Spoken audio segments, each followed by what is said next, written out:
thousands. Alam niyo po, naawa ko doon po sa mga architects, nurses, engineers sa mga Espanyoles. May titulo, 10 taong nagtrabaho, nag-aral. Alam niyo po pa paano mag-aral dito. Talaga pong ano yun sa candle? Magsusunog ka ng kandila. Ano kandila ito? Ayan. Magsusunog ka ng ilay para kang magpakatapos 10 years of studying and they're earning 700 with their title of an engineer, an architect, a nurse, professional. 700. How much are you earning compared to these people? You'll be happy because God is blessing you. Amen. Masaya na sila makatanggap ng 700. Architects? Engineer? But do not be boastful. Because the blessing that you are receiving now is from God. Arrogant. If we are so arrogant with our life, ang sabi ko nga, this church is being cleansed by the Lord. Praise God. Praise God. I would like to come Sunday after Sunday with people who's got a pure heart worshiping with us. Ayaw ko ng punong-puno ang church nito, pero punong-puno na ng hypocrisy. Ayaw ko yun. I would rather to be with 12 disciples like Jesus was. Kahit nga yung 12, mayroon pang isang kukuhan man eh. Doon sa 12 na yun, 12 na nga lang sila. Bumigay pa yung isa. Dahil sa love of money. Pinagkanuno, inang piraso ng pilak yan. Ha? Huwag natin pagkakanuno ang Panginoon doon sa mga part-time na yan. Sunday, 6 days, andyan na yung 6 days mo, 7th day, bibigay mo pa din sa part-time mo? Okay. Careful. Ang source ng blessing ay ang Panginoon. Okay? Ngayon, kapag ni-request ng Panginoon, anak, one day lang naman para sa akin, please naman, ibigay mo naman. Huwag natin pagbantan. Okay? Do not be arrogant that you have your secured job. No, it is not secured. It is God who gave you the security. Ano ba yun? Revilers. Itong revilers dito ay these are ano ibang term? Revilers.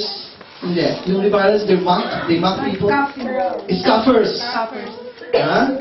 Scoffers, ayan. Lahat na makikita nila, mali. Ha? Sila lang ang tama. They scoff. They are, ito yung word nila, they are scoffers, and they are, actually, that they criticize. Okay? So, ito yung mga revilers. Disobedient to parents. Disobedient. Not only to our physical parents, but the spiritual parents as well. Meron tayo dito sa church, mga spiritual parents, we consider them the counselors, the spiritual leaders of the church. The Lord placed them there for a purpose. I am here this morning, and I am accountable for each one of you. I teach the Word of God. I say what God, the Holy Spirit, is asking me to say. Actually, I'm out of my topic this morning. Because the Holy Spirit told me this morning, tell my people, be serious with their walk with me. Because I am going to bless them. Amen. Without a crown, there will be no glory. Without the cross, there will be no crown. And without the crown, there will be no glory. Okay? So yung cross na pinapasan nyo, na pag-aralan na namin kahapon, suffer like a soldier and please your commander. So, ina-expect tayo ng Diyos na mag-suffer. Nabanggit ko nga, marami tayo dito sa church.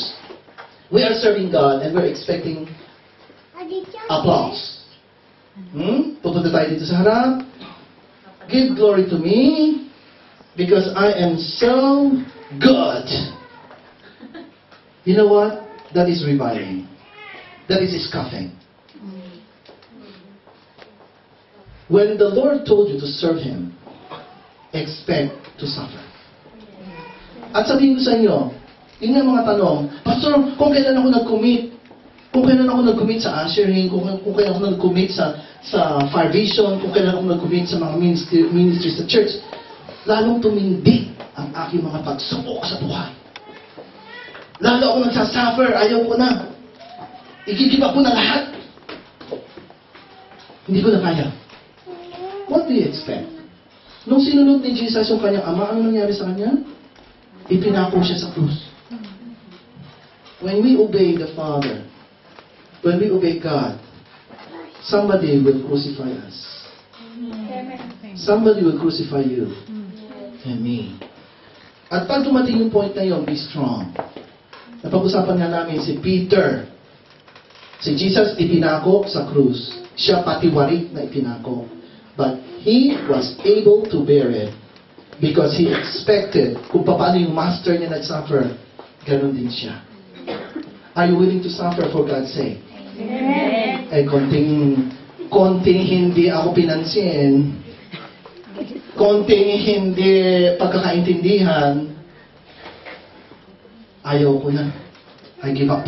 I surrender all. Hindi na ako magtutuloy sa aking pananampalataya. Anong klaseng pananampalataya meron ka kung ganyan ka? Okay? So, sabi dito, expect mo na itong mga tao to disobedient to their spiritual parents, hindi nakikinig sa kanila mga counseling. Alam nyo, sinabi ko nga, open rebuke is better than secret love. At kayo mga leaders, at kayo may mga kaibigan na dinadala dito sa church, kung nakikita nyo mga kaibigan ninyo na lumalakad, na malayo sa Panginoon, i-rebuke ninyo. Sapagkat sa inyo, kayo ang mananagot kapag sila ay napunta sa impyerno. So ang sabi ko, I would rather na kayo alisin yung takot nyo na mawawala yung kaibigan nyo kaysa sabihan niyo siya na, kapatid, pag itinunod mo yan, ito ang consequence. Gusto kong i-review ka. Huwag mong gawin yan sapagkat ang consequence niyan ay pagkahiwalay sa Diyos. And once you did your part, whatever response, hindi mo na problema. Amen. Remember, we are accountable. We will die individually. Hindi po tayo sabay-sabay mamamatay. Amen. Wala pong kabaong na, sige, tatlo tayo ha. Papagawa tayo ng kabaong, tatlo tayo. Ano, sabay-sabay tayo ha. Usapan yan. Hindi pwede yun. Ha? Mamamatay tayo, isa-isa lang kabaong. Mahina kalaban. Okay? So, pag namatay ka, haharap ka sa Panginoon nag-iisa. Okay. So, yung mga matitigas, mga disobedient na yan, kapag nagawa mo na ang part mo, bahala na sila. Huwag mong gawin ang sarili mong Diyos na baguhin ang mga tao. Amen. Ang banal na Espiritu magbabago sa kanila. Do your part. And then ask the Holy Spirit to do the rest. The conviction comes from the Holy Spirit. Ayun nga, yung word na sinasabi ko lagi, that unless a person is ready to change, that person is not ready for the gospel. Yes.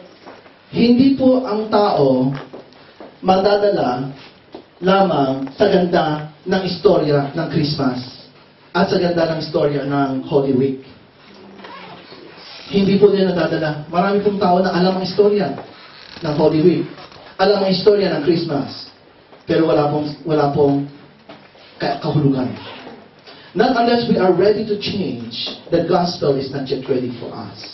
But I believe this morning, the few of us, the chosen ones, tayo po yung mga pinili ng Panginoon. At alam ko pong ikaw at ako, pinili tayo ng Panginoon na gusto niya maging kasama sa langit.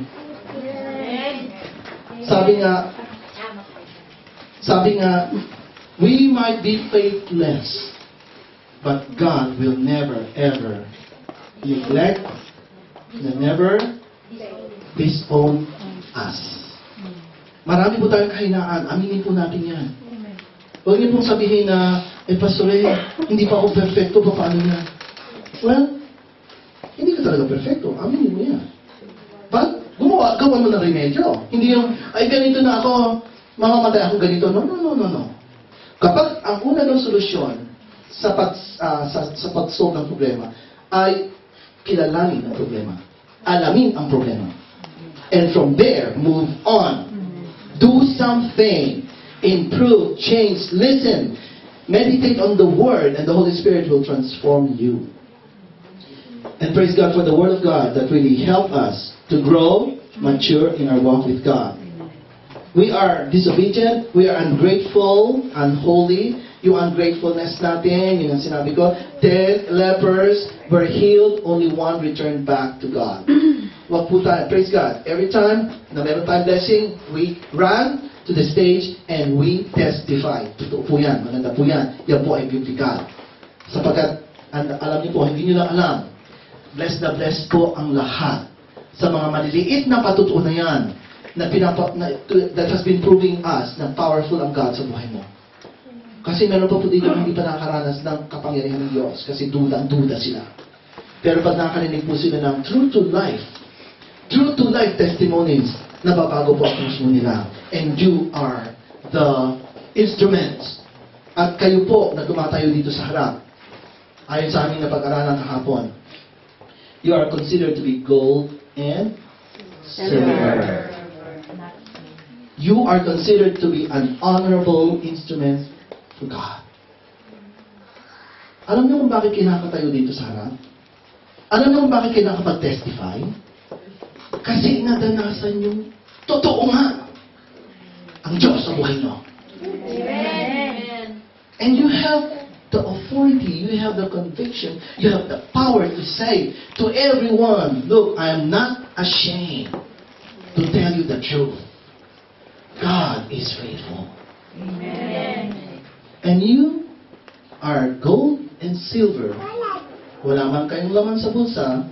Sabi nga ni Peter and John, silver and gold have I none, but what I have I will give you. In the name of Jesus Christ, rise up and be healed and walk. Kapag po ang ating Panginoon ay kasama natin, lahat po ng nangyayari sa buhay natin ay punong-puno ng pagpapala at punong-puno po ng miraculous intervention. Because it is God being glorified. At sabihin po natin, ano man ang mangyayari, even the sun, it keeps on raining, but after the rain comes the sunshine. Hindi po magtatagal yan. Temporary lang po yan. So wag po kayong complain. Ito na naman, lagi na lang ako. Lagi ka nga, kapag pag lagi lumalabas sa bibig mo, ay lagi na lang, ganito na lang ang aking buhay, you are prophesying to yourself. Do you want to remain where you are? Forever and ever, amen? No. Now therefore, prophesy to yourself. Declare the power of God. You will say, this is just temporary, God. I know you're just teaching me, God. After this will be abundant blessing and I'm expecting that blessing. Amen! Ang dami na senyorito na dumaan sa parang pumapasok sa karayom. Ngayon, wow! I'm so proud of my child. If something happened that I cannot believe that it could be possible, miracle yun. Hindi niyo ginawa yun out of your ability, out of your, sinasabi niya, ay sa pagsisikap ko yan, kasi ako ay nagsumikap. No. Kahit anong sumikap mo at wala kang enchufe, ano yung word na enchufe? Connection. Doon sa taas, wala rin pong silbi ang inyong mga pagsisikap na yan. Ha? Yan po ay itatidal web lang yan. Okay? So, let us be careful